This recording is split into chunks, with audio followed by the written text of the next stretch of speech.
bonjour. Bonjour Gilles. Nous allons aborder pour ce tour d'horizon du quatrième trimestre 2020 l'actualité et donc la Covid-19. On commence par le syndic de copropriété, ton métier. Que peux-tu nous dire sur les changements concernant le contrat de syndic et les tenues des assemblées générales? Alors, l'épidémie de Covid-19 a pris tout le monde au dépourvu, même le législateur, donc qui a dû publier en urgence des ordonnances du 20 mai 2020, prévoyant des dispositions transitoires sur la tenue des assemblées générales. Donc, 3 points importants, les mandats de syndic, ça c'est le premier point. Deuxième point, donc les pouvoirs en assemblée générale. Et troisième point, le vote à distance, c'est-à-dire visioconférence et vote par correspondance. Concernant donc les mandats de syndic, pour les mandats de syndic qui ont expiré entre le 12 mars et le 23 juillet 2020, le syndic doit reconvoquer son assemblée générale avant le 31 janvier 2021 au plus tard. Par contre, pour les mandats de syndic ayant expiré après le 23 juillet, là, pour le coup, donc, le syndic doit convoquer l'assemblée générale avant la fin du mandat de syndic. Donc, deuxième point, les pouvoirs, donc les règles de représentation en assemblée générale. Jusqu'à présent, un copropriétaire pouvait avoir 3 pouvoirs ou au moins 10% des voix des syndicats des copropriétaires. Là, donc, le législateur a poussé à 15%, donc ça sera 3 pouvoirs ou jusqu'à 15% des voix du syndicat des copropriétaires et jusqu'au 31 janvier 2021.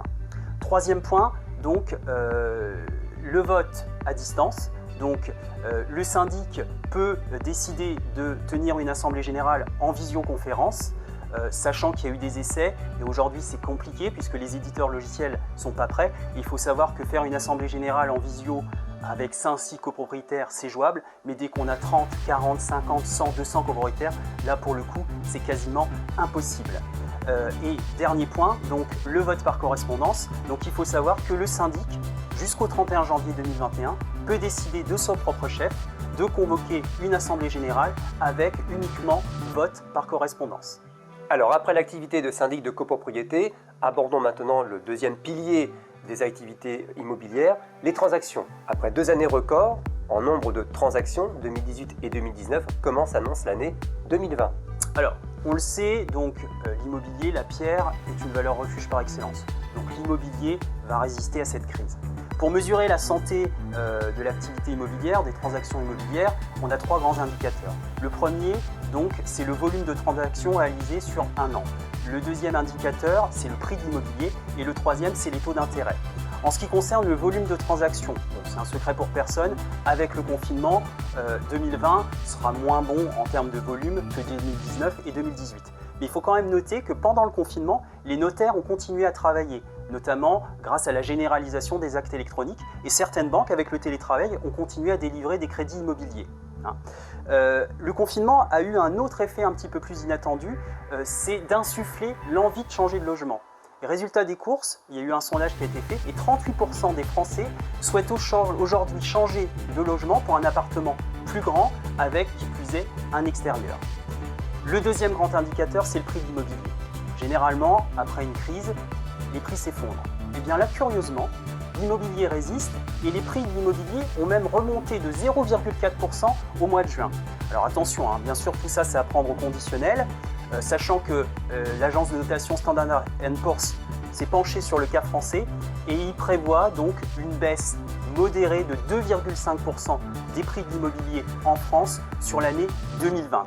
Alors ce qu'il faut savoir, c'est qu'il y a des biens dans les zones fortement urbanisées qui vont perdre de la valeur, mais en contrebalance, il y a des biens, notamment en province, qui eux vont voir leur valeur augmenter grâce notamment à la présence d'un extérieur. Dernier indicateur, les taux d'intérêt.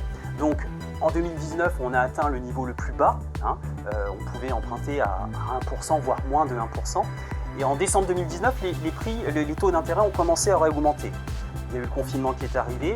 Après le confinement, le gouvernement a demandé aux banques de jouer le jeu pour relancer la machine. Donc aujourd'hui, les banques n'ont pas réaugmenté leur taux d'intérêt. Et donc les emprunteurs pourront continuer à avoir des crédits immobiliers très intéressants sur les mois qui vont suivre. Voilà, donc pour l'instant, pas de panique, l'immobilier va bien. Alors après l'activité de syndic de copropriété, et notamment les contrats syndic et les assemblées générales, on a abordé l'activité transaction immobilière. Maintenant, abordons l'autre grand sujet des métiers de l'immobilier, la location.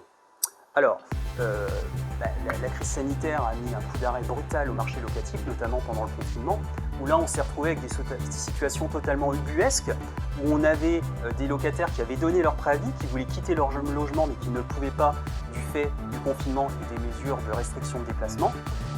Et inversement, donc on avait des locataires qui avaient signé un bail et qui voulaient rentrer.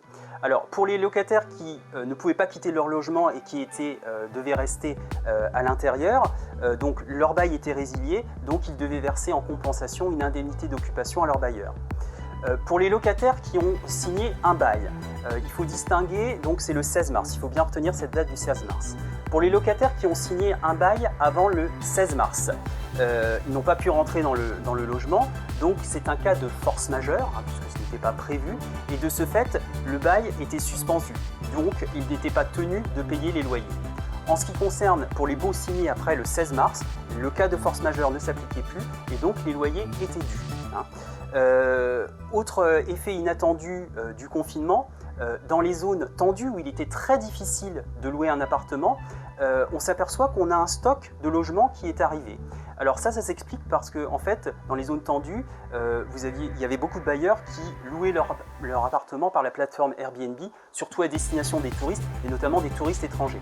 Avec l'effondrement du tourisme international, bien entendu, ces bailleurs ont remis leurs biens sur le marché locatif classique et de ce fait, on a plus de biens à louer dans les zones tendues. Alors pour conclure, revenons à ton cœur de métier, le syndic de copropriété. Métier passionnant, diversifié, mais pas toujours facile.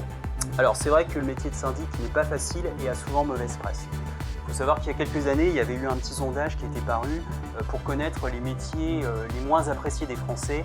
Et le tiercé gagnant, c'était inspecteur du fisc, huissier de justice et syndic de copropriété. Donc c'est un métier compliqué, technique. Il faut savoir que quand il y a un problème dans la copropriété, le syndic est le bouc émissaire tout désigné. Mais bon, c'est aussi là, le syndic est pour là aussi de régler les problèmes dans la copropriété. Mais c'est aussi un métier passionnant et varié et qui présente en fait une véritable utilité. Il faut savoir que la copropriété de toute façon ne peut pas fonctionner sans le syndic de copropriété. Les lois et règlements relatifs à la copropriété changent sans arrêt. Donc ça nous demande de faire preuve d'adaptation et de résilience par rapport à cette inflation normative. Et le souci, c'est que ces lois et règlements qui paraissent sans arrêt sont souvent totalement déconnectés de la réalité du terrain. Concernant donc la diversité de ce métier, je prends des exemples. À 9h, une journée de travail classique, par exemple à 9h, je peux être sur un toit terrasse pour réceptionner un chantier. À 11h, je peux être en expertise dégâts des eaux. À 14h, 15h en début d'après-midi avec des fournisseurs pour renégocier les contrats, monter des dossiers de subvention. Et puis le soir, en assemblée générale. Donc c'est vraiment un métier vraiment divers et qui est très très intéressant. Pour finir, pour conclure là-dessus, c'est vrai qu'on est très sollicité, les gens nous appellent pour régler leurs problèmes et souvent il y a une impatience de nos clients. Donc alors pour nos clients qui nous regardent, voilà, je voulais vous dire que nos collaboratrices à l'accueil, soyez sympas avec elles, que ce soit Morgane, Alice, Chloé, Victoire, elles font leur maximum et elles font vraiment un boulot formidable pour essayer de solutionner vos problèmes dans les plus brefs délais. C'est pas toujours facile, mais on fait notre maximum. Donc voilà, merci. Merci pour ces explications qui concernaient donc l'activité immobilière avec le confinement et la Covid-19. À bientôt. À bientôt Gilles.